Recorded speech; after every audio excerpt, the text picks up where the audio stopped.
তো hello guys, আপনারা সকলেই জেনে থাকবেন যে বিজেপি নতুন রাজ্য সরকার গঠন করেছে এবং এর জন্য কিন্তু আপনাদের অনেকেরই হয়তো ডাউট ছিল যে আপনারা যে সমস্ত প্রকল্প পেতেন সেগুলো আপনারা পাবেন কিনা।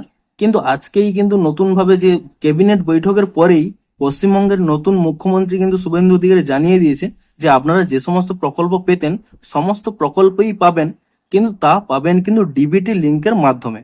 অর্থাৎ আপনাদের যে ব্যাংক অ্যাকাউন্টের সাথে ডিবিটি লিঙ্ক রয়েছে সেই ব্যাংকেই কিন্তু আপনারা সেই সমস্ত প্রকল্পের টাকা পাবেন। তো আজকের এই ভিডিওটিতে আপনাদের জানাবো যে আপনারা কিভাবে চেক করবেন যে আপনাদের কোন ব্যাংক অ্যাকাউন্টের সাথে ডিবিটি লিঙ্কটি রয়েছে, কিংবা আপনাদের যদি কোনো ব্যাংক অ্যাকাউন্টের সাথে ডিবিটি লিঙ্ক না থাকে আপনারা নতুন ভাবে কিভাবে ডিবিটি লিঙ্কটি করবেন। কিংবা ধরুন আপনাদের অন্য একটি ব্যাংক অ্যাকাউন্টে ডিবিটি লিঙ্ক রয়েছে, আপনারা চাইছেন যে অন্য একটি ব্যাংক অ্যাকাউন্টে তার চেঞ্জ করতে, অর্থাৎ আপনারা ডিবিটি লিঙ্কটির ব্যাংক অ্যাকাউন্ট চেঞ্জ করতে চাইছেন, সেটিও আপনাদের জানাবো আজকের এই ভিডিওটিতে। তাই জন্য কিন্তু পুরো ভিডিওটি অবশ্যই দেখতে থাকুন। তো তার আগে ভিডিওটিকে অবশ্যই একটি লাইক করে দিন এবং এই চ্যানেলে যদি আজই নতুন এসে থাকেন এখনই চ্যানেলটিকে সাবস্ক্রাইব করে রাখুন এরকম নতুন নতুন ভিডিও দেখার জন্য। তো সবার প্রথমে আপনারা কি করবেন, এখানে কিন্তু ক্রোম ব্রাউজারে কিংবা গুগলে গিয়ে আপনারা এখানে সার্চ করে নেবেন এনপিসিআই বলে, এবং তাহলেই দেখুন প্রথমে একটি ওয়েবসাইট পেয়ে যাবেন।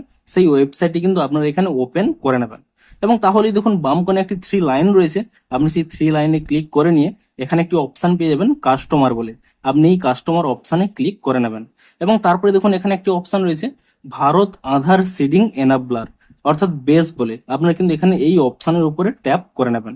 তাহলেই কিন্তু এরকম একটি ওয়েবসাইট এখানে নতুন ভাবে ওপেন হয়ে যাবে। দেখুন এখানে কিন্তু অনেকগুলো অপশন রয়েছে, আধার সিডিং ডিসিডিং, অ্যাকাউন্ট ডিটেলস, আধার ম্যাপ স্ট্যাটাস। আপনারা সিম্পলি কি করবেন, আপনাদের প্রথমে জানাচ্ছি যে কোন ব্যাংক অ্যাকাউন্টের সাথে আপনাদের ডিবিটি লিঙ্কটি রয়েছে তা আপনারা কিভাবে চেক করবেন। তার জন্য কি করবেন, এখানে দেখুন এই আধার ম্যাপ স্ট্যাটাস এই অপশনের উপরে কিন্তু এখানে ট্যাপ করে নেবেন এবং তাহলেই দেখুন এখানে কিন্তু দুটি অপশন চলে আসবে, এন্টার ইওর আধার, আপনাদের যে আধার নম্বরটি রয়েছে সেই আধার নম্বরটি এখানে দিয়ে দেবেন এবং তারপরে দেখুন নিচে একটি ক্যাপচা রয়েছে, অর্থাৎ এখানে যে সংখ্যাগুলো রয়েছে সেই সংখ্যাগুলো কিন্তু এখানে দিয়ে দেবেন। তো এখানে এই দুটি জিনিস দিয়ে দেওয়ার পরে আপনারা সিম্পলি কি করবেন, এখানে যেই চেক স্ট্যাটাস এই অপশানে রয়েছে এই অপশানের উপরে কিন্তু এখানে ট্যাপ করে নেবেন এবং তাহলে কিন্তু আপনাদের রেজিস্টার মোবাইল নাম্বারে একটি ওটিপি চলে আসবে, সেই ওটিপিটি কিন্তু আপনারা এখানে দিয়ে দেবেন এবং ওটিপিটি দিয়ে দেওয়ার পরে আপনারা এখানে কনফার্ম অপশানে ক্লিক করে নেবেন এবং তাহলেই দেখুন এখানে কিন্তু স্পষ্টই লেখা রয়েছে mapping status enabled for DBT, অর্থাৎ আমার কিন্তু ডিবিটির জন্য এনাবেল রয়েছে এবং কোন ব্যাংক অ্যাকাউন্টে রয়েছে দেখুন ব্যাংক অ্যাকাউন্টের নেমও শো করছে স্টেট ব্যাংক অফ ইন্ডিয়া। তো আপনারা এখানে ইজিলি চেক করে নিতে পারবেন যে আপনাদের কোন ব্যাংক অ্যাকাউন্টের সাথে ডিবিটি লিঙ্কটি রয়েছে, কিংবা যদি আপনাদের এখানে এনাবেল না করা থাকে তো এখানে দেখবেন এখানে লেখা রয়েছে ডিসেবল ফর ডিবিটি। তো আপনারা সিম্পলি কিন্তু এখানে চেক করে নিতে পারবেন। তো এবারে বলি আপনাদের হয়তো কোনো ডিবিটি লিঙ্ক নেই, কিংবা আপনাদের হয়তো অন্য একটি ব্যাংকে ডিবিটি লিঙ্ক রয়েছে, আপনারা তো অন্য ব্যাংক অ্যাকাউন্টে চেঞ্জ করতে চাইছেন, তো তা কি করে করবেন। দেখুন তার জন্য কি করবেন, একইভাবে আমি প্রথমে এখান থেকে ব্যাক করে নিচ্ছি এবং পুনরায় দেখুন এখানে হোম পেজে চলে গেলাম এবং তারপরে দেখুন এখানে একটি উপরে একটি অপশন রয়েছে আধার সিডিং বা ডিসিডিং, আপনারা সিম্পলি কিন্তু এখানে এই অপশনের উপরে ট্যাপ করে নেবেন এবং তাহলেই দেখুন প্রথমে এখানে কিন্তু এন্টার ইওর আধার রয়েছে, আপনাদের একইভাবে আধার নাম্বারটি প্রথমে দিয়ে দেবেন এবং তারপরে দেখুন এখানে কিন্তু রিকোয়েস্ট ফর আধার, এখানে আপনারা কিন্তু সিডিং অপশনটি সিলেক্ট করে নেবেন এবং তারপরে সিলেক্ট ইওর ব্যাংক, অর্থাৎ আপনারা যে ব্যাংক অ্যাকাউন্টের সাথে আধার সিডিংটি করতে চাইছেন সেই ব্যাংক অ্যাকাউন্টটি কিন্তু এখান থেকে সিলেক্ট করে নেবেন, এখান থেকে কিন্তু আপনারা সিলেক্ট করে নেবেন। এবার এখানেই জানিয়ে দিই, ধরুন অনেকের হয়তো এখানে ব্যাংক অ্যাকাউন্টটি শো করছে না, তারা কি করবেন, তারা কিন্তু ব্যাংকে গিয়ে এই আধার সিডিংটি করে নেন, তারা কিন্তু এই ওয়েবসাইটের মাধ্যমে করতে পারবেন না। যদি আপনাদের সেই ব্যাংক অ্যাকাউন্টটি এখানে থেকে থাকে তো সিম্পলি কিন্তু আপনারা সেই ব্যাংক অ্যাকাউন্টটি এখানে সিলেক্ট করে নেন এবং তারপরে দেখুন এখানে নিচের দিকে স্ক্রল করে নেবেন, দেখুন সিডিং টাইপ রয়েছে। দেখুন আপনাদের হয়তো আগে কোনো ব্যাংক অ্যাকাউন্টের সাথে সিডিং ছিল না, আপনাদের ডিসেবল ছিল, আপনারা চাইছেন যে নতুন ভাবে এনাবেল করতে, তাহলে কিন্তু আপনারা এখানে ফ্রেশ সিডিং এই অপশনটি সিলেক্ট করবেন।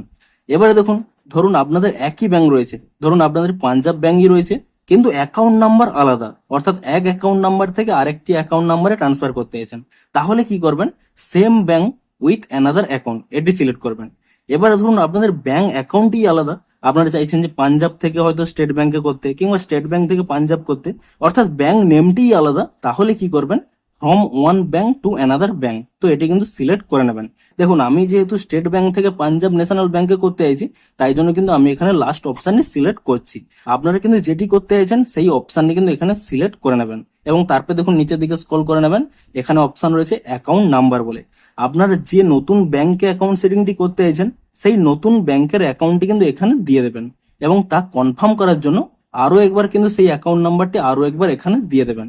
এবং তারপরে দেখুন নিচে একটি চেক বক্স রয়েছে, আপনি এই চেক বক্সে ক্লিক করে নেবেন।